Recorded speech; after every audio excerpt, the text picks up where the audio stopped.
Good morning. It's good to be back with you all, worshiping God in a new year, new semester. In the beginning of each year, everyone likes to make new goals and new resolutions and that sort of thing. This year, we kind of talked about it as a family after New Year's came around. We all, discussed what it meant to have a New Year's resolution and, thought to ourselves, what are the kind of things that we want to change? The point of the New Year's resolution is to work on something that maybe you haven't been so good at before, to make a change that you really want to. And it's important to realize that these kind of changes don't have to be made at the new year, but the new year usually symbolizes a time of new beginnings for us. It's an easy time to be able to be like, okay, here, I'm going to start over, start clean, and I'm going to do something different this year. It's a great time to make the changes that we want to. I've been thinking a lot about our purpose recently. And unfortunately, a lot of times we don't really live life with a purpose as much as we should. Sometimes we take it day by day, living in the moment, kind of doing whatever we like as it comes. Now, there are a lot of good things to be said about living in the moment. I'm not talking about the kind of living in the moment to the glory of God, making the most of the time like we've talked about before. The other day, when we talked about making the most of our time in the class, we talked about how living in the moment for the Lord is a good and necessary thing. But I'm talking about the kind of living without consideration or preparation for the future. See, there's a balance to how we live our lives. On one side, you can be overthinking the future. You can be worried. You can always be thinking about what's to come, and that can consume you. And on the other side, you're not thinking about the future at all. And instead, you're not really planning for anything, maybe being lazy and unwise. Now, obviously, the balance of how we should live our lives is somewhere in the middle. In Proverbs chapter 6 and verse 6, it says, "Go to the ant, O sluggard, observe her ways and be wise, which, having no chief officer or ruler, prepares her food in the summer and gathers her provision in the harvest."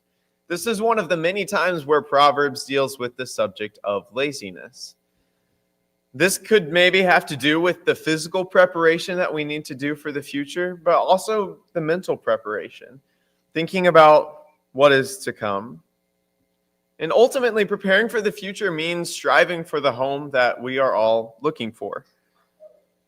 So today I want to talk about living in a purposeful way. And if we choose to live our lives with purpose, we will make better use of our time. The quality of our work for the Lord will be higher, and we will be more passionate about what we're doing as we see the work we're accomplishing for the kingdom. So what does this mean? What does it mean to live purposefully as I'm talking about? This is a concept I've been thinking about a lot recently that I want to have more of in my life. And let me see if I can explain it to you today. So first of all, what purpose? What is a Christian's purpose in life? People define the purpose for which God created us in different ways. Some people say that our purpose, why humans were created, we were created to glorify God. That's why we're here on this earth. Some people would say that we were created to have domain on this earth and rule the earth for the Lord. Or we were created to love God. So which one of these is the answer? Why were humans created? Well, I don't see a clear answer in the Bible about exactly why humans were created. I think it's all of these answers. I think we're here to glorify God, we're here to love God, and we're here to rule the earth in a way that glorifies God. But as Christians, we obviously live for a different purpose than we see the people around us in the world living for. So what does that look like? We all go by the name of a Christian, but what does that look like? Do we live up to that name? In ancient times, the identity of a person was often more associated with the group that they were a part of rather than the individual. Today, a lot of the emphasis that we put on our identity comes from the individual. We're a very individualistic society. People pride themselves on being unique, being their own person, but that's not really how it was in ancient times. The identity was found in your group, in your family, in your people. That's who you identified with and determined who you were. So, for example, in the ancient times, like in the New Testament, being a Roman was the highest status you could have for their class. And I believe being an Egyptian was the lowest status that you could have. If you claimed to be an Egyptian, that was very low. And being a Jew was right around that as well. But being a Roman was the highest class that you could have. So, in a similar way, when we claim to be a Christian, that is where we should find our identity. Being a Christian, or a follower, disciple of Christ entails every part of our lives because it is who we are. Do we sometimes treat Christianity a little bit like it's a club? Maybe for a club, you pay your dues, you say that you're a part of it. That way you get the benefits of being a part of that, having like a subscription or something like that. You know, I tend to claim that I am a Ohio State fan. And I especially have tended to claim that recently, as they're about to go to the championship. Now, when it comes to basketball, I don't really claim Ohio State as much. I claim Kentucky because that's where I'm from. I was born in Ohio, so I feel like I have the right to claim it, but I claim Ohio State when it comes to football. And that works out really well for me because they're doing really well right now. But I don't want to treat Christianity like that, to claim Christianity just because I want its benefits without having to do the work. You see, you wouldn't really know that I was an Ohio State fan because I don't have any merch, I don't really watch the games, and I don't really keep up with it very much at all. If you claimed that you were a Christian in order to get the benefits of being a Christian without doing the work, what do you think Jesus would say about who you were, about your identity? Far be it from us to wear Christ's name in vain. It's not like you claim to be a Christian and you're baptized in order to be saved and in order to be able to pray to God and get what you want and then live your life the same way. What happens to the people who don't live a purposeful life? It's amazing to me to hear these tragic stories of these celebrities who basically you would think have everything you could ever want, who have popularity and riches, more famous than you could ever imagine. And yet, so often we hear of these people taking their lives because their lives are empty. With everything that they have, with all the fame and fortune, it still doesn't mean anything to them. They're living their lives without purpose. Without purpose, we can't withstand the trials of life that we face. Back to 1 Peter chapter 1. It always seems like I end up here in 1 Peter chapter 1. 1 Peter 1 verse 15. But like the Holy One who called you, be holy yourselves also in all your behavior, because it is written, you shall be holy, for I am holy. Why do we always come back to this passage? Because that sums up who we're supposed to be as Christians. We are to be holy the way that God is, being sanctified and set apart for the Lord's purposes. It says, as he who called you. So that indicates that as Christians, we have been called. We have been called to be disciples of Christ, and we have been called to be holy and sanctified. What does that kind of language remind you of? It's meant to sound very similar to the language in the Old Testament regarding the Israelites. And that happened several times throughout the New Testament epistles. God had called the Israelites out of Egypt, out of Egyptian bondage and slavery, in order to be a holy and special people for him.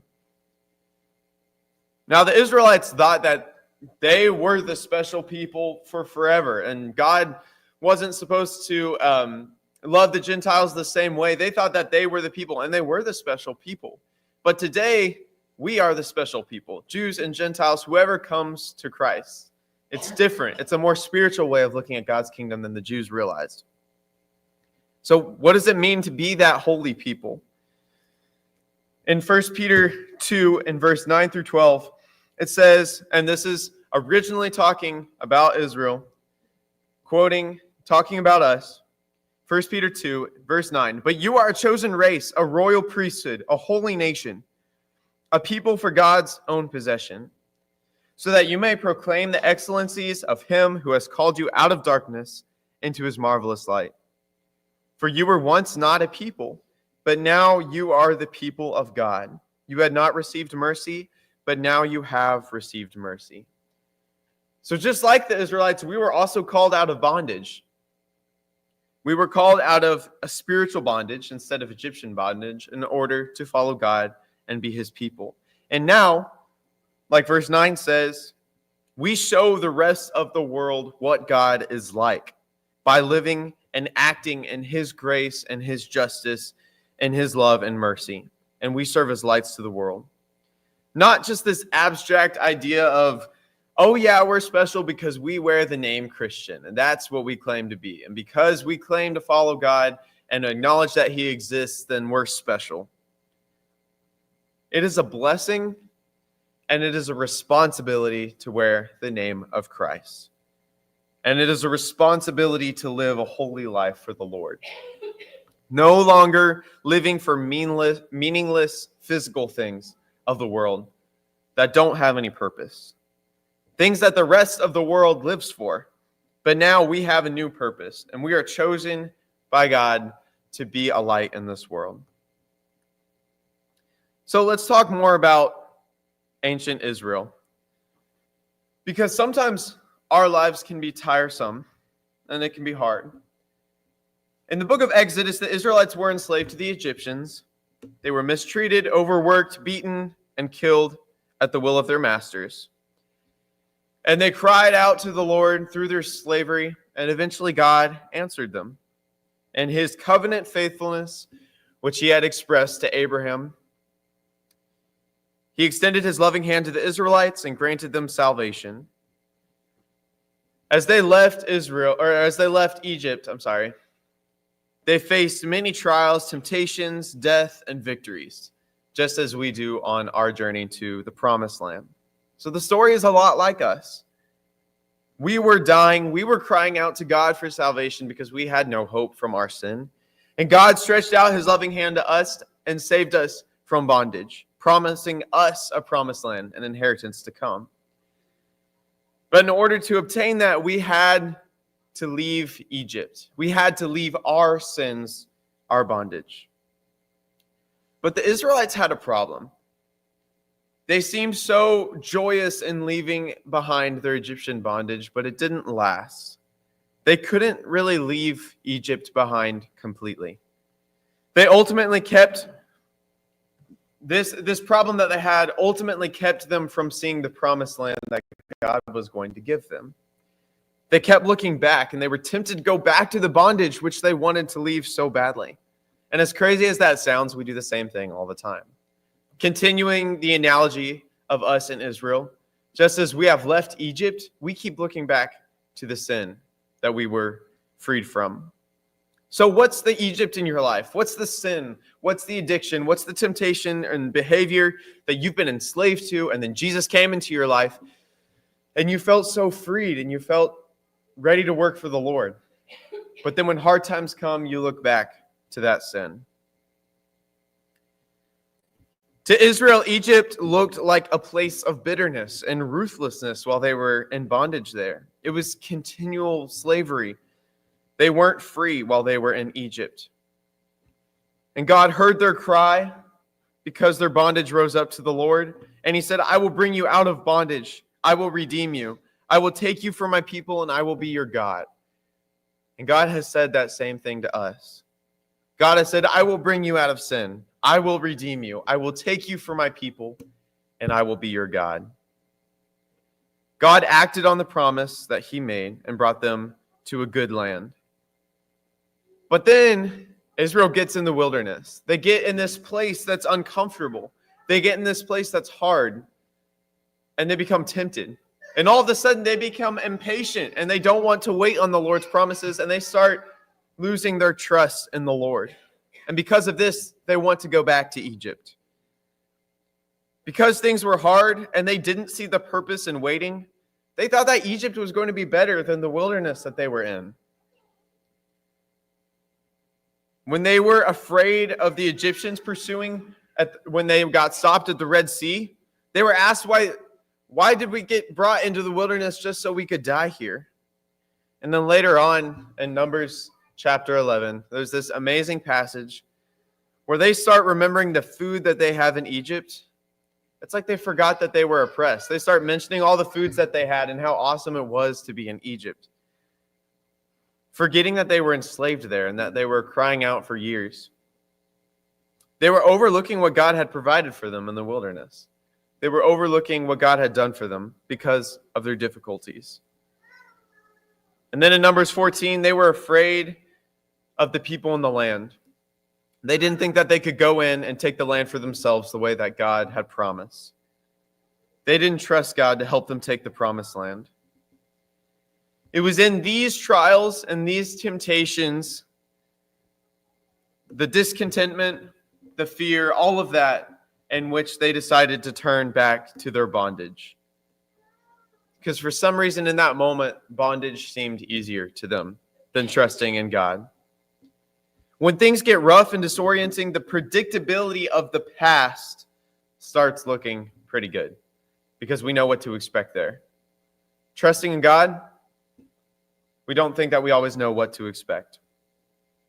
Israel forgot what their bondage did to them. Just like Israel, we have our Egypt that keeps us separated from God. This Egypt that tries to steal our freedom, that keeps us from moving forward to complete fullness of what God wants us to be. So again, think about, what is your Egypt? I've heard someone once say that we have these things called pet sins. We realize that sin is bad. We realize that a lot of sins are bad. Yes, of course, lying is bad. Yes, of course, adultery is bad. Of course, murder is bad. But maybe we have this little sin. We know sin is wrong, but maybe there's a few minor ones that we keep around, that we keep coming back to. Something that we hold on to.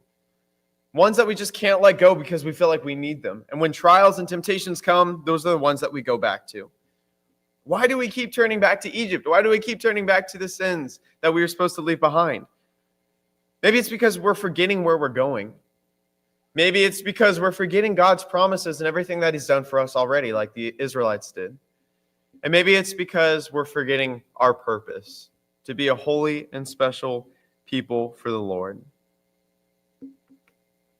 So how can we avoid this? Remember the promises of God.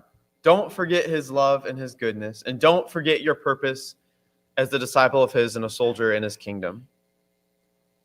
So how can we change? Well, I want to suggest to you that when we know what our purpose is, it will help us live with intention. What does that mean for us? Well, like I started out this sermon by saying, this time of year is a great time for new resolutions and new goals. And you may have various ones already. I have different random physical ones about wanting to work out or get better at sports or that sort of thing. But what about your spiritual goals?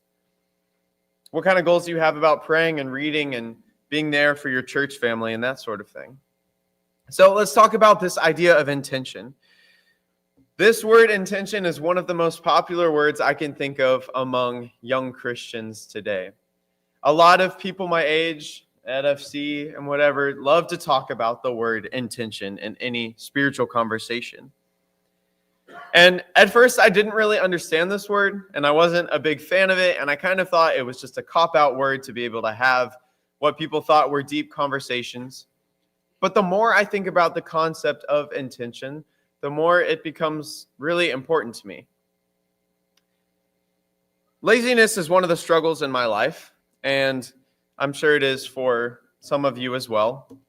And it's easy to expect spiritual growth that I want to happen naturally in my life. Maybe I think that the spiritual growth is going to come by just coming to church a couple times a week, by praying to God once or twice a day. And those are great ways to grow. But is that it? This is a big temptation for even us at FC, when there's so many spiritual opportunities around us, we just think that we're going to grow automatically. That's not how spiritual growth works. You cannot live your life expecting to grow without putting in the work. Spiritual growth requires determination and effort and hard work and purposeful changes. And that's what I'm talking about when I say intention. Rather than living a haphazard or stagnant life with laziness and lack of direction, as Christians, we need to be pushing forward with purpose and with intentional changes. So back in 1 Peter chapter 1, back up to verse 13. Therefore, prepare your minds for action. Keep sober in spirit. Fix your hope completely on the grace to be brought to you at the revelation of Jesus Christ. As obedient children, do not be conformed to the former lusts which were yours in your ignorance. And then he goes on to talk about being holy, as we read earlier. So, what does Peter say in the verses leading up to holiness? He doesn't say, here you need to claim the name of a Christian and expect God to do the rest. He doesn't say, sit back and relax and wait for the spiritual growth to come your way. Peter says, prepare your minds for action. Prepare your minds for action. Be sober-minded. These commands involve action and involves us doing something about it. And that's the idea that we see throughout the New Testament. So many times throughout the New Testament epistles, we'll see these New Testament writers over and over saying things like strive and prepare and put away and, be sober-minded and that sort of thing. 1 Peter 3:15 says, but sanctify Christ as Lord in your hearts, always being ready to make a defense to everyone who asks you to give an account for the hope that is in you, yet with gentleness and reverence. 1 Peter 5:8 says, be of sober spirit. Be on the alert. Your adversary, the devil, prowls around like a roaring lion, seeking someone to devour. 1 Thessalonians 5:5-7. For you are all sons of light and sons of day. We are not of night or of darkness. So then let us not sleep as others do, but let us be alert and sober. For those who sleep do their sleeping at night, and those who get drunk at night. Then 2 Timothy 2:14-16. Paul says to Timothy, remind them of these things and solemnly charge them in the presence of God not to wrangle about words which is useless and leads to the ruin of the hearer. Be diligent to present yourself approved to God as a workman who does not need to be ashamed, accurately handling the word of truth. But avoid worldly and empty chatter, for it will lead to further ungodliness. What are all these verses saying? What is the commonality in all these verses? They're calling for action. They're calling us to be alert, to be sober, to be aware, to make purposeful changes. In order to be purposeful, we have to let that affect us and change our actions every day, even in the little ways. So because we have been given this purpose from God, what are some ways that we can live our lives in a purpose-driven way? Well, we can put purpose into the little things that we do. A person may live their whole day by just reading their Bible whenever they get a few minutes of free time, and if they don't, that's okay. That same person might pray a little here, pray a little there whenever they get the chance, but maybe they're not super focused when they pray, and they fall asleep when they pray. That same person wants to encourage his brethren, but doesn't really make the time for it except for when they go to church. Does that person sound like they're living with purpose? Does it sound like they're intentionally making changes to be sober and be alert and be striving after the Lord? Let purpose come out in the little actions and decisions that we make. Intentionally choose a time to read God's word when you can make the most of it. Intentionally add more time to your schedule and make time in your schedule to pray. Intentionally set aside time to encourage other people.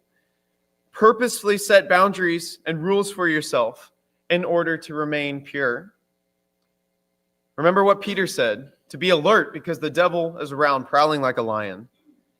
In order to fight the devil, we have to be ready and we have to be aware of his tactics to fight back. It'll be much easier to fight back against the devil if we have boundaries set and we know what we are going to do before we're even in that situation. Be purposeful and intentional in conversations in order to bring as much encouragement to someone else as you can. Maybe this is the time where you want to make intentional goals this year to help you grow closer to God. I'd encourage you to go this afternoon and write down some goals. Maybe some broad goals like, I want to be kinder, I want to be more encouraging. But if those are the extent of the goals, it might be harder to actually get them done. So write some specific goals as well. I'm going to set aside this much time to pray. I'm going to set aside this specific time of the week so that I can call someone and encourage them. Let the purpose that is given to you by God to be holy manifest itself by being purposeful in all you do, in big or in little things. We have been given a great blessing. Instead of living a life that is searching for the empty pleasures of the world, we serve a greater purpose as we look for a greater home. But this kind of reward is not going to happen by accident, just like our growth is not going to happen by accident. Spiritual growth is kind of like being in a canoe going upstream. This is one of my favorite examples I believe I've talked about here before, but if you're paddling upstream, it's going to take work, and you're going to want to stop. But as soon as you stop trying to paddle upstream, you're not just going to stay there. You're going to drift backwards. And if you want to grow, you got to keep pushing and putting in the work. And that's how our spiritual growth is as well. If we're not putting in the work, then whether you see it or not, you're slowly drifting away from who you want to be. So we need to put in the work every day. This reward that we're looking for is the result of hard work and growth, and by doing things to intentionally stay walking in the light. And we can't do this on our own, but as we read in 1 Peter, Jesus has called us out of darkness and into his marvelous light. He's given us a greater purpose if we just choose to accept it. And when we mess up, he's there to pick us up. So as we go into this new year, how are you going to live purposefully for the Lord? Are you going to keep other people accountable? Are you going to make your own goals? Are you going to strive every day to be intentional in your decisions for God? Today, if you have not been living with that purpose, if you've never been a part of the Lord's kingdom and you don't have that purpose in your life because you're living for the things of this world, then you can be baptized and you can make that right. But if you've fallen, if you want to live for that purpose, but you've fallen and you need to be picked back up, you can make that right today as well. And as we go out from here, we can all live together with our purpose for the Lord, intentionally striving for his kingdom. If you need prayers, if you need anything, please come forward now as we stand and sing.